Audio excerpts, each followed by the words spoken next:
be taking this thing. Hello everyone, welcome to a special edition of Trial by Magus with the Rechlin Skunkwerks report. This is a special edition, seeing as I'm covering this aircraft right here. This is the new German Tier 8 multi-role fighter, the Blohm und Voss BV-P.210. This was an experimental fighter developed and proposed for the VIII WGr program in 1944. This was an emergency fighter program that requested a single-engine, single-man fighter that could be quickly and cheaply produced with a minimum of strategic materials like aluminum. This lost the competition to the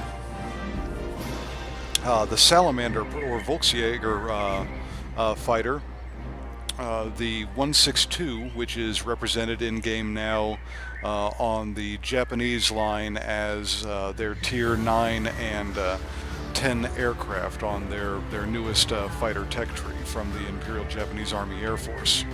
Because plans for that aircraft were sent to Japan on submarines and sent by radio, although Japan never actually managed to build a model, let alone actually get them into combat. The BV-P210 is quite a bit more radical looking than the Volksjäger, which is saying something considering how unusual the configuration of the Volksjäger is. The BV-P210 here would not be out of place in a movie like The Last Starfighter or Star Wars. She has no tail assembly. Instead, those control surfaces are placed out here on the outside edge of the wings, fuel pods. The aircraft is considered a multi-role fighter. As such, it carries the R4M 5.5 centimeter diameter rockets, just like the 262 series of heavies can carry. Those are actually quite useful on this aircraft, particularly if you have a pilot and equipment designed in order to increase rocket accuracy. Those rockets are not fired singly, they are fired in bursts, which makes it easy to lay out a blanket of rocket fire directly in front of your aircraft. Those rockets are only useful against other aircraft. They are no good against hardened ground targets, and their explosive radius is too small to be used against soft ground targets as well. So really the only reason the aircraft is considered multi-role is so that it can carry rockets to engage other aircraft in aerial combat. The aircraft is unusual. It's similar to the FW line of aircraft in certain ways, but actually shares a lot in common with the Japanese J7W Shinden series. Unlike the FWs, she does not have the best roll rate in the world. It doesn't spin around like the TA-183 Huckabine can. It rotates at a rate a little bit faster than the J7W does. However, where she is similar to the FW-190 series is powerful frontal armament. In stock configuration, this aircraft comes with a pair of 30mm Mk108 cannons, and those can be upgraded to 20mm MG171s. The other similarity is that in a straight line, this aircraft is blisteringly fast as heavies can be.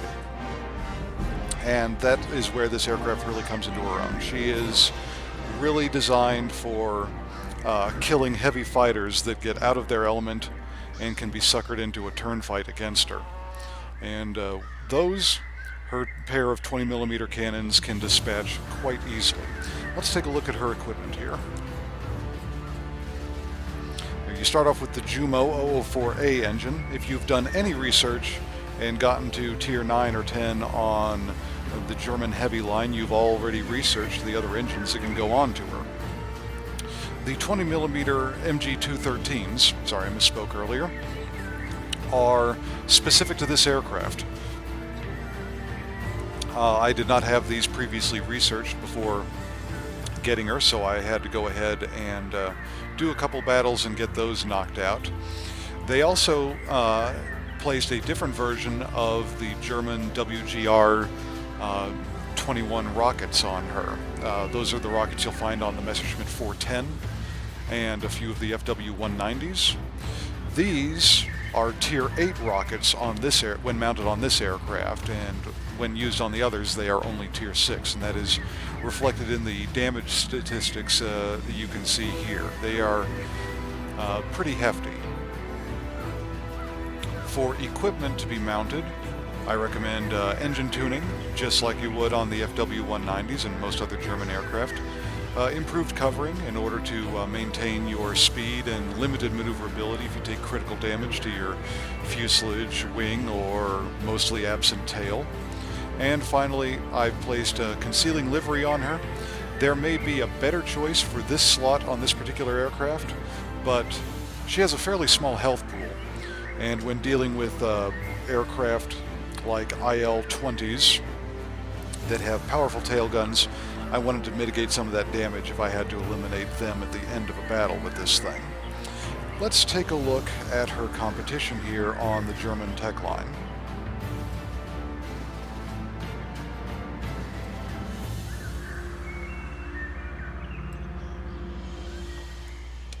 Okay, here, comparing her across, she has a little bit more health than the Messerschmitt 209A and a lot less health than the TA-152. Almost a full 100 health less. Firepower, she is rated higher than either of her German competitors. Airspeed, she is not as quick as the 209A or the 152, but that's without considering her boost ability. The boost ability in this aircraft is quite strong and very usable in the middle of combat.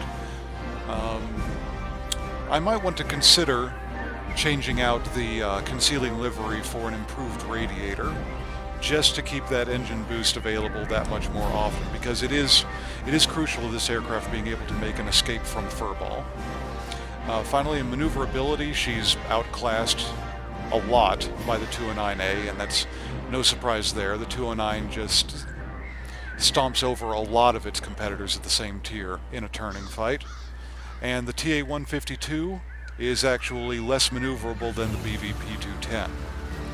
Altitude performance. She is quite a bit less powerful than either of her German competitors in that regard, but she can still climb up to those altitudes and fight effectively up there.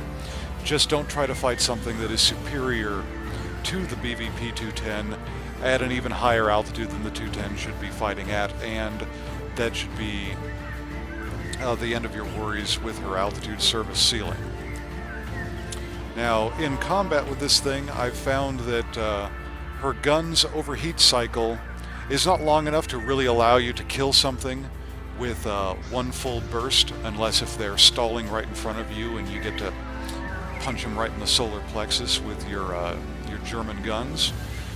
So what you're going to be doing with this thing a lot is assisting others by giving them a little spray of your guns if you catch an enemy on someone else's tail to shake them off of there, and securing kills on aircraft that are already heavily damaged. Don't dedicate yourself to taking out an aircraft in a single pass, because you're just going to kill yourself by losing speed that is entirely necessary for this aircraft. Don't hang around in any one particular area.